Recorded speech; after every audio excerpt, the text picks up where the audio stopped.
Les podcasts du Figaro. Bonjour et bienvenue dans le podcast Le Moment des livres. Cette année et depuis 4 ans, le Centre national du livre organise les Nuits de la lecture. Durant 4 jours et 4 nuits, du 23 au 26 janvier, ce sont des milliers d'événements qui vont être dédiés à la littérature, l'art et la culture un peu partout en France. Cette année, les Nuits de la lecture mettent à l'honneur les patrimoines. Je m'appelle Alice Develay et je suis journaliste au Figaro littéraire. Aujourd'hui, pour parler de cet événement patrimonial, je suis avec Maëlys de Carangal, la marraine de l'événement. Bonjour Maëlys de Carangal. Bonjour Alice. Alors j'ai une première question. Quand on pense patrimoine, on pense généralement à l'architecture, les bâtiments, la sculpture. Mais d'après vous, est-ce que la littérature en fait aussi partie et quel livre vous évoque le patrimoine ?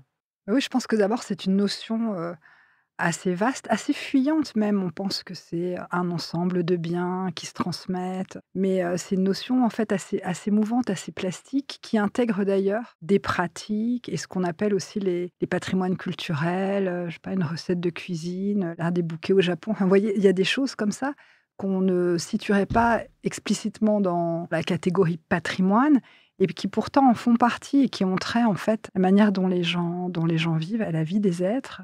Et évidemment que la littérature, pour moi, est un socle patrimonial très important. Déjà, dans ma pratique, je travaille aussi depuis les livres que j'ai lus. J'ai l'impression, je le dis souvent, que mes livres, ils sont écrits en connexion avec d'autres livres, en lien. Ils font signe à d'autres livres, ils parlent à d'autres livres, ils reposent parfois sur d'autres livres. Un roman, c'est un peu une pierre à chaque fois Ouais. et ça donne une autre pierre à son Oui, édifice. j'ai jamais pensé, si vous voulez, que mon travail émergeait d'une autoconstruction totale. Non, il est plutôt un peu à l'horizontale, en lien avec d'autres textes. Et j'ai besoin d'ailleurs des textes littéraires dits patrimoniaux. Alors justement, lesquels ? Évidemment, pour moi, ce sont forcément des textes qui m'ont forgé, que j'ai admiré, qui participent de la construction d'un imaginaire littéraire et d'un désir de littérature.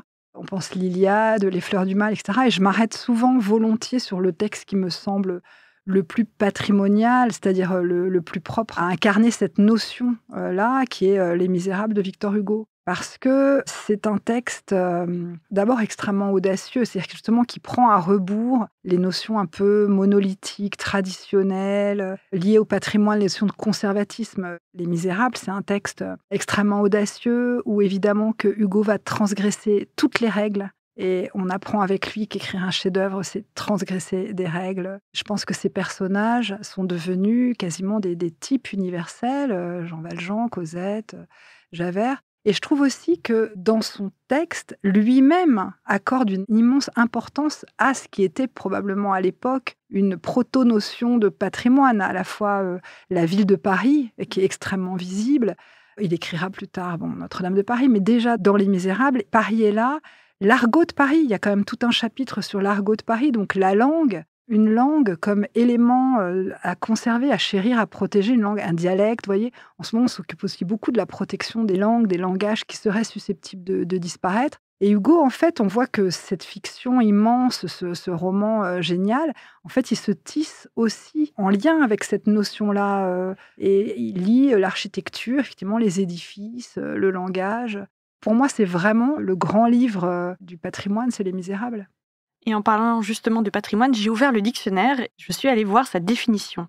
C'est ce qui désigne l'ensemble des biens hérités des ascendants ou réunis et conservés pour être transmis aux descendants. En ce sens, le patrimoine, c'est un peu l'histoire d'une famille, ce qu'elle nous transmet. Et si on rapporte ça à la littérature, le patrimoine est un peu comme une immense bibliothèque. Alors j'ai envie de vous demander, quel livre vous a-t-on transmis à vous, Maëlys de Carangal ? On m'a transmis, j'en citais quelques-uns. En fait, j'ai eu la chance de grandir dans une famille où les livres circulaient. Le vieil homme et la mer d'Hemingway, par exemple, ça a été un livre qui était un peu un hit chez moi et un livre important. Le livre qui m'a, moi, beaucoup marqué, ça a été Pot-Bouille, que ma mère m'a offert quand j'avais 13 ans et qui a été vraiment pour moi une espèce de choc sidérant, une espèce d'accès immédiat à ce que la littérature pouvait éventuellement produire, c'est-à-dire des histoires, des fictions, mais aussi des accès à des réalités auxquelles moi, j'avais pas du tout accès. Je pense évidemment à la poésie aussi, alors à celle de Villon, par exemple, qu'on m'a offerte assez tôt, à celle de Pierre Réverdy. Vous voyez, il y a quelques livres comme ça. Très jeune, recevoir un livre qui passe entre vos mains, ou alors un livre qu'on vous offre vraiment, qui vous est destiné, ça crée quand même quelque chose, une connexion. J'ai jamais oublié Le pays où l'on n'arrive jamais, par exemple, vous voyez, qui est un livre d'André Dhôtel, ou les poèmes de Georges Perros, d'ailleurs, qui ont été importants dans mon dernier roman Jour de ressac, c'est-à-dire sont des livres qui transitent, qui parfois aussi s'installent et commencent à vous habiter. Cette circulation des livres, par la façon dont elle va s'installer dans le temps long, elle produit quelque chose d'un héritage, quelque chose d'un patrimoine. Mais chez moi, on aimait beaucoup Somerset Maugham, Hemingway, la littérature américaine, par exemple, c'était important. Et en parlant de chez vous, justement, vous êtes né au Havre, un patrimoine bien particulier, puisque c'est une ville qui a été reconstruite après la Seconde Guerre mondiale par Auguste Perret. Je sais aussi que vous avez étudié l'ethnologie, que votre maîtrise a porté sur les cartographes, et notamment les cosmographies de la Renaissance.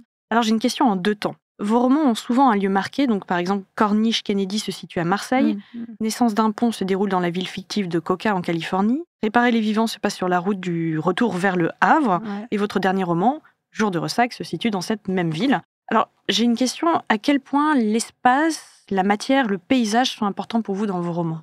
Je pense tout simplement que je ne pourrais pas écrire sans un lieu à habiter et un lieu que je fais exister par la littérature et qui va porter la fiction.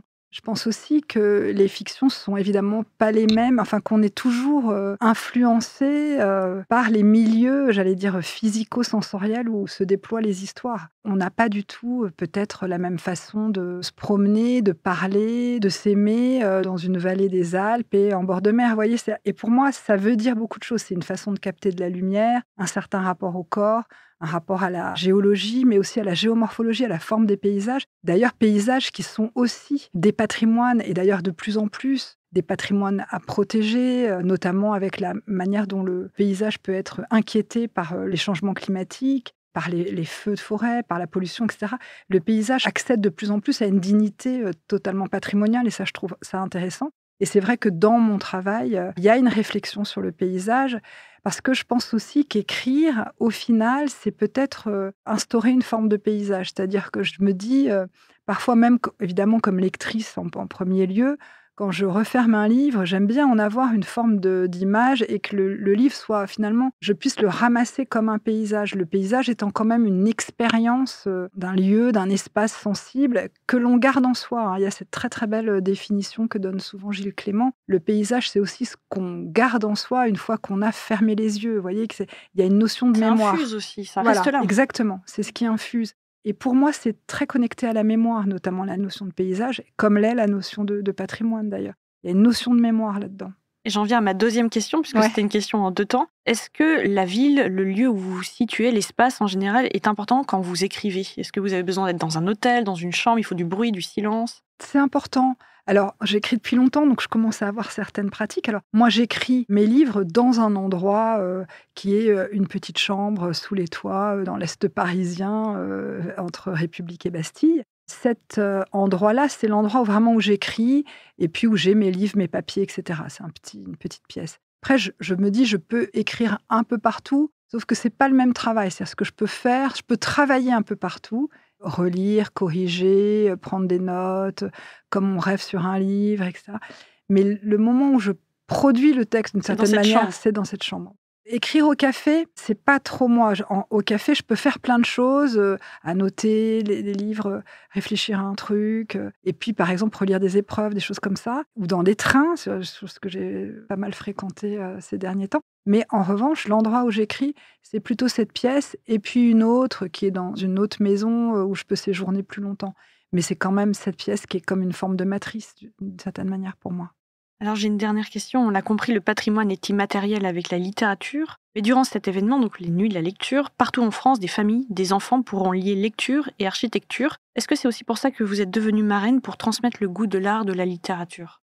J'ai accepté d'être marraine des nuits de la lecture parce que je ne rate pas une occasion de redire et de répéter l'importance essentielle pour moi qui est le rapport au livre et surtout au fait de lire. Là, ce qui est formidable, c'est que justement, dans cette façon d'apparier des endroits, des lieux, je sais pas, des châteaux, des jardins, des églises, etc., à des moments de lecture à voix haute, ça couple un peu ce qui est du ressort d'un imaginaire culturel qui va être, à mon avis, extrêmement, extrêmement fort et intense, Mais pour moi, le premier geste, c'est répondre présente quand il s'agit de dire l'importance de la lecture.